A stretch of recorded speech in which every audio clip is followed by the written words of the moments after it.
Assalamualaikum warahmatullahi wabarakatuh. Oke, itu bagian-bagian awal. Kemudian setelah itu Hamka ngomong tentang tokoh-tokoh.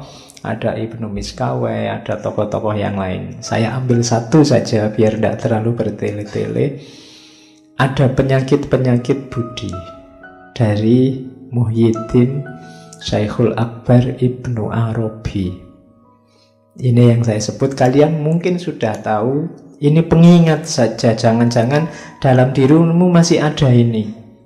Kalau Nabi Muhammad sih aman. Nabi Muhammad itu kalau dalam sirah itu 3 kali beliau dibersihkan dari penyakit-penyakit ini.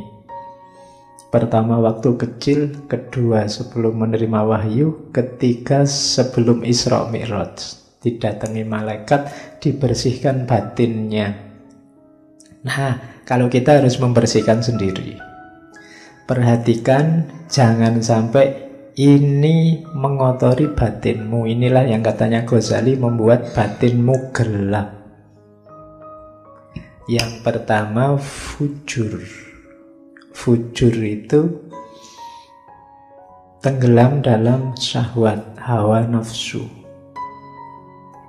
Hawa nafsu itu hasrat yang menggebu, menggelora untuk sesuatu yang tidak baik atau tidak penting, yang menyelewengkanmu dari jalan yang seharusnya. Itu fujur. Hati-hati kalau tiba-tiba kamu dilanda ambisi yang sangat kuat terhadap sesuatu. Coba dicek itu on the right track atau tidak. Kalau tidak, kemungkinan fujur. Ingin lulus cepat dengan nilai cum laude, dengan waktu tercepat, apapun caranya boleh.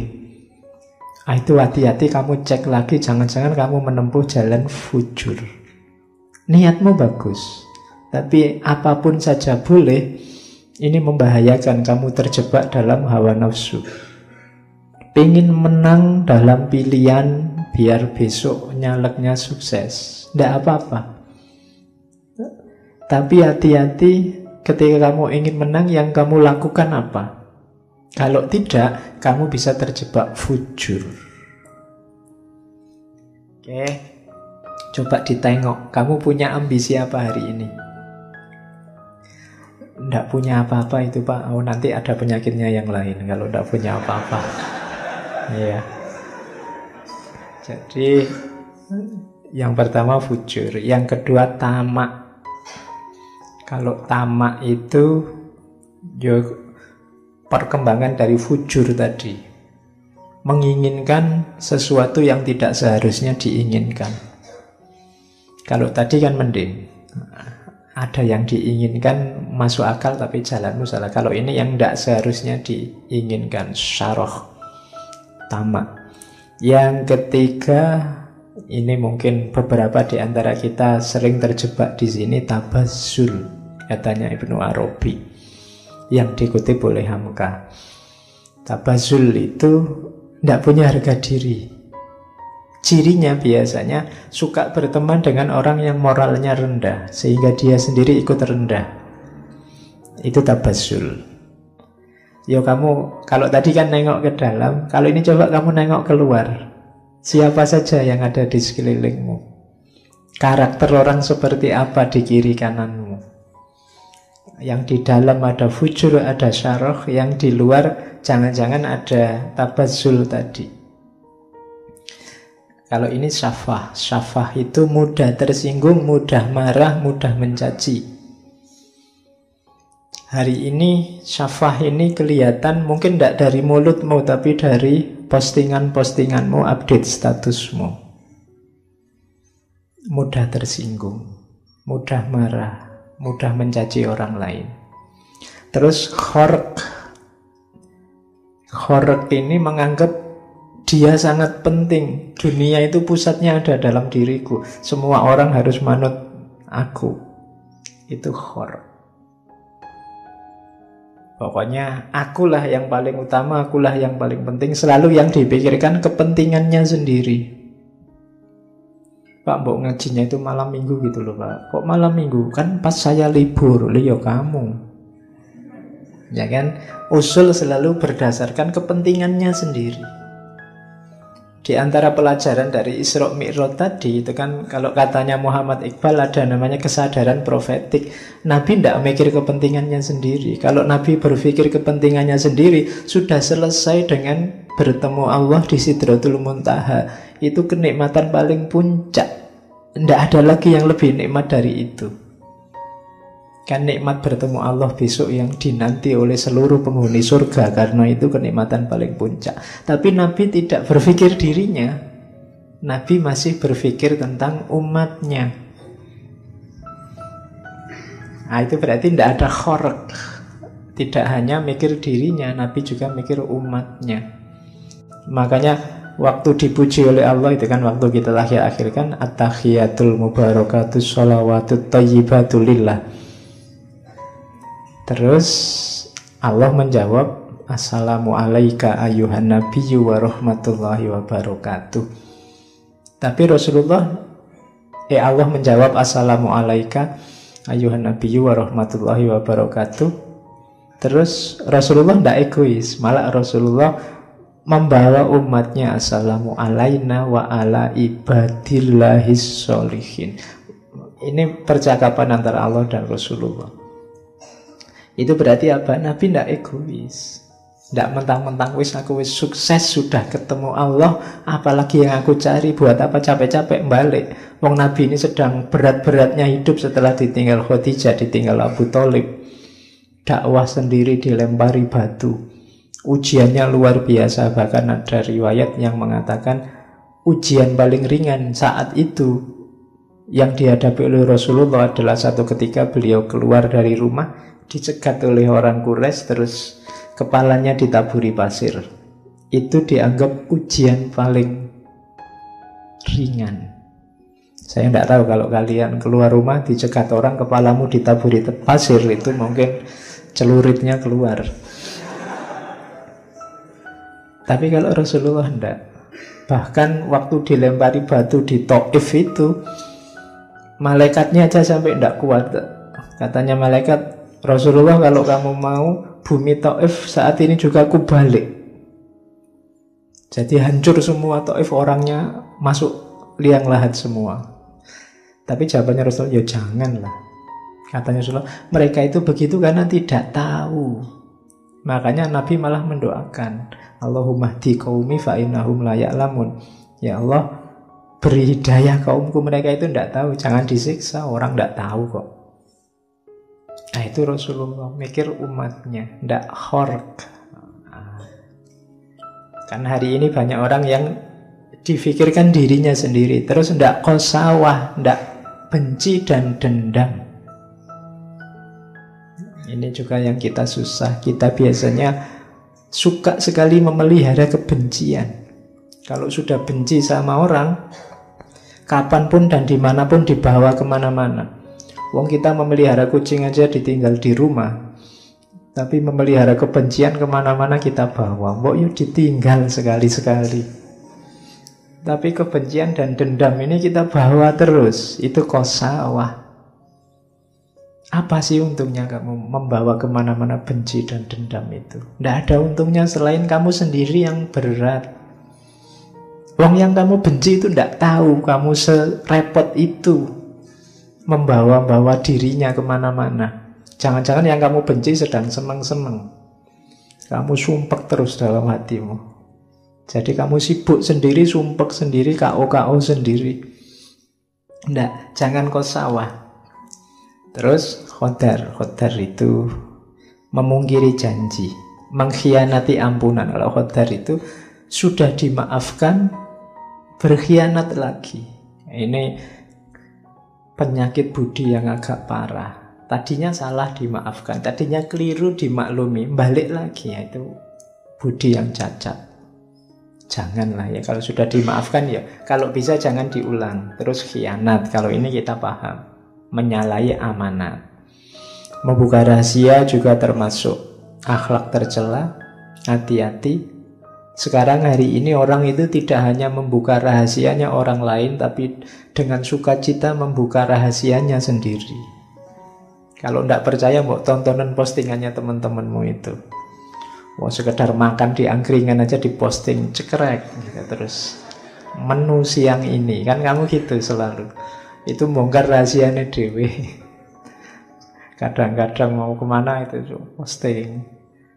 Oke, jangan ya. Eman-eman. Hidup itu jadi menarik ketika ada misteri-misteri. Kalau terbuka 100% itu tidak enak. Kalian yang punya pasangan, perhatikan rumus ini. Loh iya, kalau kamu sedang masih ada misterinya, masih ngejar-ngejar, itu kan masih, wah ini tidak tahu aku, dia itu seneng bener sama aku apa enggak. Itu kan kamu masih penasaran. Tapi begitu diterima, selesai, tidak menarik lagi. Sudah selesai. Jadi biarkan dirimu ada misteri-misterinya dikit gitu loh. Jangan terlalu diobral. Jadi itu rumusnya. Jangan langsung diiyani kalau dikejar. Rodo dikasih PHP dikit-dikit tidak apa-apa. Biar penasaran ngejar-ngejar. Meskipun besok sudah jadi, usahakan masih ada yang dikejar-kejar, ada yang misteri. Bahkan agama itu menarik sampai hari ini. Itu karena masih banyak misterinya. Kamu kan masih penasaran kira-kira surga besok itu ada benar apa enggak, neraka ada benar apa enggak. Bahkan kamu penasaran yang bunuh diri jadi teroris itu ketemu bidadari benar apa enggak. Itu kan misteri-misteri. Itu yang sampai hari ini orang masih. Kalau terbongkar semua misterinya itu bisa gawat. Besok orang, kalau surga cuma kayak gitu, tak bikin sendiri surga sekarang, bisa begitu. Tapi justru agama itu membuat kita terikat karena banyak misterinya. Oke, jadi jangan mudah membongkar rahasia dirimu sendiri atau rahasianya orang lain. Takabur ini pasti. Biangnya semua kerendahan budi itu kesombongan. Kemudian khobas, niat jahat, niat saja kalau bisa jangan. Awas kau, hati-hati. Enggak usah begitu. Itu sudah niat jahat. Lihat saja 3 tahun yang akan datang. Enggak usah pakai begitu. Nggak usah dilihat 3 tahun. Sekarang aja yang enak-enak, ayo bareng-bareng. Khobas namanya. Nggak usah niat jelek. Bahil juga jangan. Juben, pengecut, jangan. Pengecut itu nggak berani ngambil resiko. Hasad, ini kita sudah tahu. Jelek hatinya. Ingin orang lain susah. Kalau ada orang lain senang, dia sumpek. Itu hasad. Susah lihat orang lain senang, senang lihat orang lain susah. Itu berarti hasad. Hari ini tidak sadar kita sering hasad. Khususnya pada orang yang beda dengan kita. Termasuk yang beda pilihan dengan kita. Kalau kubu sana jelek, alhamdulillah. Ya kan? Kamu kan gitu setengahnya. No, bener toh? Nah, kamu mesti gitu. Itu namanya senang lihat yang lain jelek. Dan susah kalau lihat yang lain baik. Sebenarnya diam-diam di hatimu ada rasa hasud. Dan kita disuruh berdoa untuk berlindung dari orang-orang yang hasud ini. Di surat Al-Falaq. Ya kan? Wa min syarri hasidin idza hasad. Karena orang hasad ini merugikan dalam hidup kita. Yang selanjutnya jasa. Jasa ini kayak juben.